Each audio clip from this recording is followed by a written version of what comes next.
ഞാൻ ആദ്യമായിട്ടൊരു കാര്യം പറയാൻ ആഗ്രഹിക്കുന്നത്, മതേതരത്വം സോഷ്യലിസം എന്ന രണ്ട് വാക്കുകൾ ഇന്ത്യയുടെ ഭരണഘടനയിൽ നിന്ന് എടുത്തു നീക്കണം എന്നാവശ്യപ്പെടുന്ന RSS നേതാക്കന്മാരുടെ ശ്രമത്തിനെതിരായി ഐക്യജനാധിപത്യ മുന്നണി അതിശക്തമായ ക്യാമ്പയിൻ നടത്തും. ഭരണഘടനയുടെ പവിത്രതയും അതിൻ്റെ മൂല്യവും നഷ്ടപ്പെടുത്താനും ഇന്ത്യയെ മറ്റൊരു മതാധിഷ്ഠിത രാഷ്ട്രമാക്കി മാറ്റാനുള്ള ഏത് ശ്രമത്തെയും ഞങ്ങൾ ചെറുത്തു തോൽപ്പിക്കും. ഒരു കാരണവശാൽ അത് സമ്മതിക്കില്ല. രാജ്യത്തിൻ്റെ പവിത്രമായ ഒരു പാരമ്പര്യത്തിൻ്റെ ഭാഗം കൂടിയാണ് ഇന്ത്യയുടെ ഭരണഘടന. രാജ്യത്തിൻ്റെ ഒരുപാട് ആയിരക്കണക്കിന് വർഷങ്ങളുടെ പാരമ്പര്യത്തിൻ്റെ, ദേശീയ പ്രസ്ഥാനത്തിൻ്റെ തുടർച്ചയുടെ എല്ലാം പ്രോഡക്റ്റാണ് ഇന്ത്യയുടെ ഭരണഘടന. ആ ഇന്ത്യയുടെ ഭരണഘടനയുടെ ഏറ്റവും വലിയ അന്തസത്ത എന്ന് പറയുന്നത് അതിലെ സോഷ്യലിസം, എല്ലാവരോടും ഒരുപോലെ സമീപനം വേണം എന്ന് പറയുന്ന മുതലാളിത്തവും അടിമത്തവും ചൂഷണമൊന്നും ഇല്ലാത്തൊരു വ്യവസ്ഥിതിയാണ് ഒരു സോഷ്യലിസ്റ്റ് വ്യവസ്ഥിതി. അതുപോലെ ഇന്ത്യ പോലുള്ള വിവിധ മത വിഭാഗങ്ങൾ വ്യത്യസ്തമായി ജീവിക്കുന്ന ഒരു രാജ്യത്ത് അവരെ എല്ലാം കോർത്തിണക്കുന്ന ഒരു മതേതര ഭാവവും നമ്മുടെ ഇന്ത്യയുടെ ഭരണഘടനയ്ക്കുണ്ട്. ഇത് രണ്ടും മാറ്റിയാൽ ഭരണഘടന മരിച്ചു എന്നാണ് അതിനർത്ഥം. ഒരു കാരണവശാലും അതിന് സമ്മതിക്കില്ല.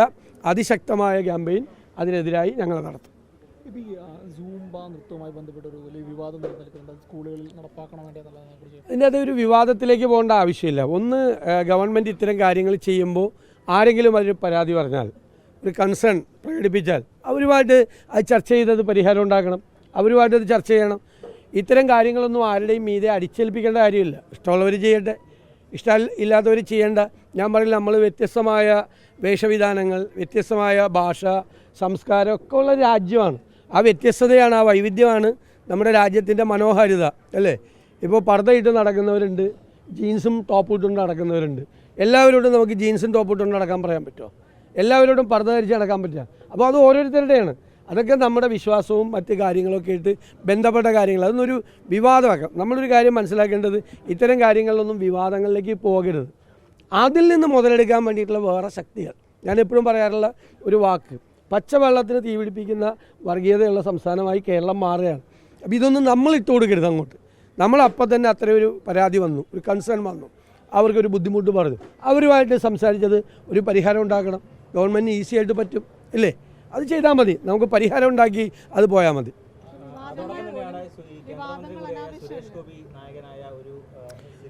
അത് വളരെ ഗൗരവതരമായ പ്രശ്നമാണ്. ഞാൻ ആദ്യം പറഞ്ഞ ഭരണഘടനയെ ബാധിക്കുന്ന ഒരു വിഷയം പോലെ തന്നെ ഗൗരവമുള്ളൊരു വിഷയമാണ്. അപ്പോൾ ഇനി പേരിടുമ്പോൾ ആരെയും പേരിടാൻ പാടില്ല. ജാനകി പാടില്ല, മംഗലശ്ശേരി നീലകണ്ഠൻ പാടില്ല. അതെല്ലാം ഓരോ ദൈവങ്ങളുടെ പേരാണ്. മംഗലശ്ശേരി നീലകണ്ഠൻ മലയാളിക്ക് ഏറ്റവും ഇഷ്ടപ്പെട്ട കഥാപാത്രങ്ങളിലൊന്നാണ്, ശ്രീ മോഹൻലാലിൻ്റെ. അപ്പോൾ നീലകണ്ഠനെയൊക്കെ ഇനി എടുത്ത് മാറ്റണമല്ലോ. അപ്പോൾ രണ്ടാമത് ഇനി സെൻസർ ബോർഡ് പറയുമോ നീലകണ്ഠനെ മാറ്റിയിട്ട്? നീലകണ്ഠൻ എന്ന് പറഞ്ഞാൽ മഹാദേവൻ്റെ പേരാണ്, പരമശിവൻ്റെ ശ്രീ പരമേശ്വരൻ്റെ പേരാണ്. അതുപോലെ ജാനകി എന്നുള്ള പേര് ഇതിനു മുമ്പ് വന്നിട്ടുണ്ടല്ലോ എത്രയോ സിനിമയിൽ. അപ്പോൾ എത്രമാത്രം തരം താണിരിക്കുന്നു ഡൽഹിയിലിരിക്കുന്നവരെന്നുള്ളതിൻ്റെ ഏറ്റവും വലിയ ഉദാഹരണമാണ്. സിനിമയിൽ പോലും എല്ലാത്തിലും കൈയടത്താണ്. അധികാരത്തിൻ്റെ ഇത് കൈയടത്താണ്. ഒരു കാരണവശാലും ഞങ്ങൾ അവരുടെ കൂടെയാണ്, പൂർണ്ണമായും അവരുടെ കൂടെയാണ്. ഞാനിത് അദ്ദേഹത്തെ വിവാദപ്പെടുന്നില്ല. അദ്ദേഹം ഒരു കലാകാരൻ എന്നുള്ള നിലയിലാണ് ആ സിനിമയിൽ അദ്ദേഹം അഭിനയിച്ചിരിക്കുന്നത്.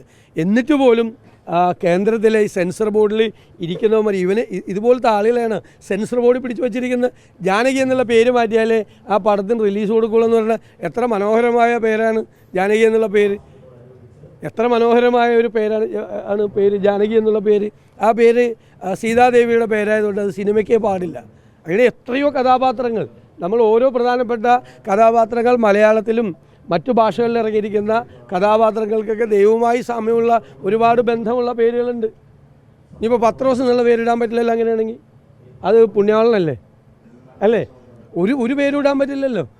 എല്ലാം നമ്മുടെ സിനിമയിൽ ഒക്കെയുള്ള പേരും നമ്മുടെ നോവലുകൾ, ഇനിയിപ്പോൾ അടുത്ത സംഭവം വരാൻ പോണ നോവലുകളിലൊന്നും പേര് ഉപയോഗിക്കാൻ പാടില്ല എന്ന് വരും. ഇത് ഇന്ത്യയെ ഏത് നൂറ്റാണ്ടിലേക്കാണ് ഇവർ വലിച്ചുകൊണ്ട് പോകുന്നത്? ഞങ്ങൾ അവരുടെ കൂടെയാണ്.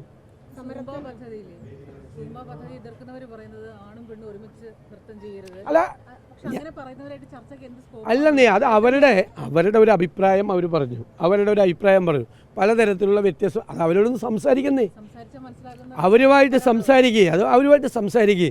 അവർക്ക് അത് ചെയ്യാൻ ബുദ്ധിമുട്ടുള്ളവരുണ്ടാവും, വേഷവിധാനം കൊണ്ട് അത് ചെയ്യാൻ നമ്മളെന്തിനാ ഇതൊക്കെ അടിച്ചേൽപ്പിക്കുന്നത്? അല്ലല്ല, ഞാൻ ചെയ്യട്ടെ, നിങ്ങളെല്ലാവരും സൂംബ ഡാൻസ് ചെയ്യണം, ചെയ്തേ മതിയാവും എന്ന് പറഞ്ഞാൽ അടിച്ചേൽപ്പിക്കേണ്ട കാര്യമില്ലല്ലോ.